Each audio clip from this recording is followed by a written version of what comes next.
বিশ্বাস করেন আমি অনেক বড় বড় মহলে মেলামেশা করেছি এবং করেও যাই। আমি ফখর করছি না।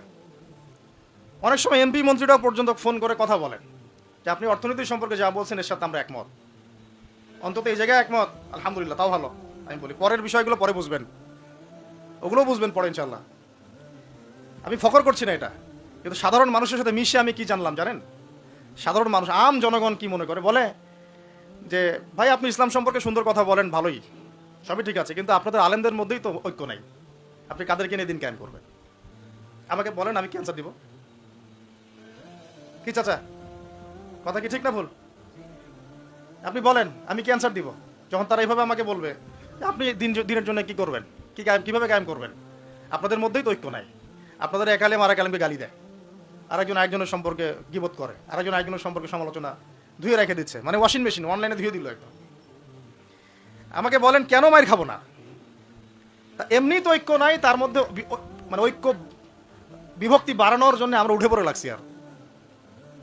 আর কিছু ইস্যু বাজ আছে ভিতর, ইস্যু বাজ, আজকে একটা ইস্যু, কালকে আরেকটা ইস্যু, পরশু আরেকটা ইস্যু, এই করতে করতে আসল যে গন্তব্য, আসল যে লক্ষ্য, সেখান থেকে সরে গেলাম।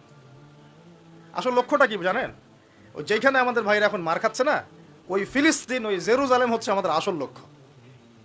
ওইটাই পৃথিবীর এমন একটা জায়গা যেখান থেকে সভ্যতা শুরু হয়েছে পৃথিবীতে। মক্কা থেকে শুরু হয় নাই, ওই ফিলিস্তিন থেকে পুরো বিশ্বে সভ্যতা শুরু হয়েছে। আজকে থেকে এটা 10,000 বছর আগের কথা, ওখান থেকেই শুরু হয়েছে, আর ওখানেই পৃথিবীর শেষ হবে। ওইখানেই যতক্ষণ পর্যন্ত ঈসা আলাইহিস সালাম না আসছেন এবং ইসলামী খেলাফত আবার কায়েম না করছেন, কিয়ামত হবে না ইনশাআল্লাহ। এই যে আসল জায়গাটা থেকে আমাদেরকে সরাই দেওয়া হয়েছে না, কয়জন ভাবে এটা নিয়ে, কয়জন জানে বা এটা নিয়ে, জানেই বা কয়জন? কিছু মানুষ আছে সারা জীবন হাত বাঁধা নিয়ে আপনাকে ব্যস্ত করে রাখলো। বাঁধবেন কোথায়? এখানে বাঁধবেন, এখানে বাঁধবেন, এইভাবে বাঁধবেন, এইভাবে বাঁধবেন, না এইভাবে বাঁধবেন, 5টা 6টা জায়গা নিয়ে ক্যাচাল করতে করতে করতে হায়াতই শেষ হয়ে গেল। সুবহানাল্লাহ। মনে করেন এক ভাইয়ের হাত নাই, এইভাবে দাঁড়া দাঁড়া নামাজ পড়তেছে, নামাজ হবে না? হবে না? আমার হাত আছে, আমার এখানে একটা ফোড়া উঠছে, মনে করেন সত্যি সত্যি উঠছে, এটা মিথ্যা বলছি না, তা আমি এভাবে নামাজ পড়তে হবে কি না হবে না? হাত বাঁধেই নাই সে, হবে না? হবে না? আর যখন বোম পরে জান থাকবে না, তখন হাত বাঁধে কি করবেন? যখন উম্মার মধ্যে মারামারি, কাটাকাটি, বিভক্তি, আর কাফেররা এসে উম্মার সাথে যুদ্ধ করা শুরু করবে, তখন কি হাত বাঁধে নিয়ে ব্যস্ত থাকবেন? এই ব্যস্ত আছেন বলেই তো হাতে অস্ত্র ধরতে পারছি না। এক ভাই খুব সুন্দর কথা বলছে যে ইসরায়েলের উচিত যে বাংলাদেশ থেকে এরকম কিছু শায়েক এবং মানুষকে হায়ার করা এবং এদেরকে ফিলিস্তিনে ছড়িয়ে দেওয়া, তাহলে জীবনেও ফিলিস্তিনিরা আর অস্ত্র হাতে নিতে পারবে না, ওরা এগুলো নিয়েই ব্যস্ত থাকবে সারা জীবন। আল্লাহ না করুক, যদি আল্লাহ না করুক, আমরা দোয়া করি, কিন্তু আমরা আশঙ্কা তো করি, আল্লাহ না করুক যদি শান্তিপূর্ণ এই বাংলার মাটিতেও কখনো এরকম পরিস্থিতির সৃষ্টি হয়, আল্লাহ না করুক, দোয়া করি আমরা, তখনও এক শ্রেণীর মানুষ এগুলো নিয়েই ব্যস্ত থাকবে। আপনাকে আপনার মূল লক্ষ্যটা থেকে সরাই দেওয়া হয়েছে। এটা বোঝার জন্য, এই ফিতনাগুলো চেনার জন্য ভাই, সবার আগে দিনের জ্ঞান অর্জনের কোনো বিকল্প নাই।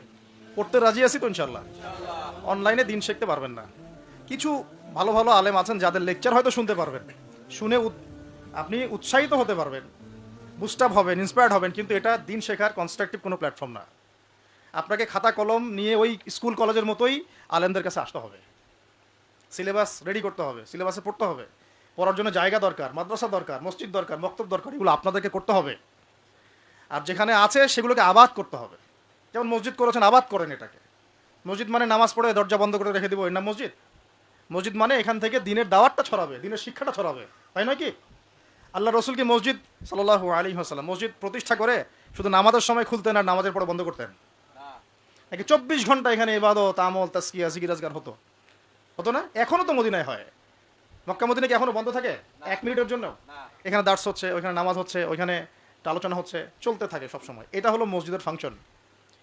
এই মসজিদ আবাদ করেন, মাদ্রাসাগুলো আবাদ করেন, আপনার ছেলেকে মসজিদে পাঠান, মাদ্রাসায় পাঠান, মক্তবে পাঠান। ইয়াং জেনারেশন স্পেশালি আপনারা সিলেবাস ভিত্তিক পড়াশোনা করেন। এই ফ্যান্টাসি দিয়ে কিচ্ছু হবে না, আবেগ দিয়ে, ফ্যান্টাসি দিয়ে কাজের কাজ কিছু হবে না। খুব আবেগ আবেগ লাগতেছে, খুব কষ্ট হচ্ছে আমার ফিলিস্তিনের জন্য, খুব কষ্ট হচ্ছে পুরো বিশ্বের প্রেক্ষাপটে মুসলিমদেরকে দেখে, কিন্তু আপনি তো ইসলাম সংশোধনের দিকে আসছেন না। মাঝে মাঝে নামাজ পড়ছেন, কোনো রকম 5 ওয়াক্ত নামাজ পড়লেও সুন্নাহ মাফিক জীবনযাপন করছেন না। জিনায় লিপ্ত হয়ে যাচ্ছেন, সুদ খাচ্ছেন, অর্থনৈতিক জীবনের কথা বলছি, এখানে সুদ খাচ্ছেন, ব্যবসায় প্রতারণা করছেন, রাজনীতি করতে গিয়ে আপনি তাগুতের দিকে চলে গেছেন। এক কথায় তাগুতের দিকে। তাগুত মানে আল্লাহ বাদ দিয়ে যার উপাসনা করা হয়। আমরা এখানে আল্লাহ পাকের বিধানের দাসত্বের চাইতে মানব রচিত বিধানের দাসত্ব বেশি করেছি এবং করছি, এখনও করছি, করে যাচ্ছি। কিছু করার নাই, কারণ পুরো বিশ্বটা এইভাবেই তো ফাংশন করা। যাদের গলায় জাতিসংঘের দড়ি আছে এরা তো এখান থেকে বেরোতে পারবে না। পারবে? পারবে না। তাহলে ওদের আন্ডারে যে রুলস অ্যান্ড রেগুলেশনস এর আওতায় তো চলতে হবে। কিন্তু শিরক হয়ে গেল, এখানেও তো শিরক হয়ে গেল। মার না খাওয়ার কোনো কারণ নাই আমাদের এখন এই পর্যন্ত যে আমরা শান্তিপূর্ণভাবে নামাজ কালাম পড়তে পারছি আল্লাহ পাকের রহমত। বিশ্বাস করেন আল্লাহ পাকের খাস রহমত। জানি না কত বছর এই রহমত থাকবে এইভাবে যদি আমরা সতর্ক না হই। সতর্ক হওয়ার জন্যই বলছি ভাই, এগুলো নিয়ে আমরা অনেক ভাবি, না বুঝে না জেনে একটা শব্দ বলছি না। আমি আল্লাহর কসম, আমি না বুঝে না জেনে না স্টাডি করে একটা কথা বলতেছি না। শেষ জামানার সবচেয়ে ইম্পর্টেন্ট জায়গা ওই প্যালেস্টাইন, ওই ফিলিস্তিন, জেরুজালেম। পুরো বিশ্বটা ওইখানে গিয়ে আস্তে আস্তে শেষ হয়ে যাবে। সামনে যত বড় বড় ঘটনা, মালহামা মানে মহাযুদ্ধ, তারপরে ইমাম মাহাদির আগমন, দাজ্জালের আত্মপ্রকাশ, দাজ্জাল ইহুদিদেরকে নিয়ে বিশ্বটাকে শাসন করবে, তারপরে ঈসা আলাইহিস সালামের আগমন, ইহুদিদের সাথে মুসলিমদের যুদ্ধ, তারপরে ওই বাইতুল মুকাদ্দাস আবার বিজয় করা, ওইখানে ঈসা আলাইহিস সালাম আবার 40 বছর খেলাফত চালাবেন, 40 বছর। এই পুরো ঘটনাগুলো ওই জায়গা কেন্দ্র করে হবে। আমাদের কোনো হদিসই নেই।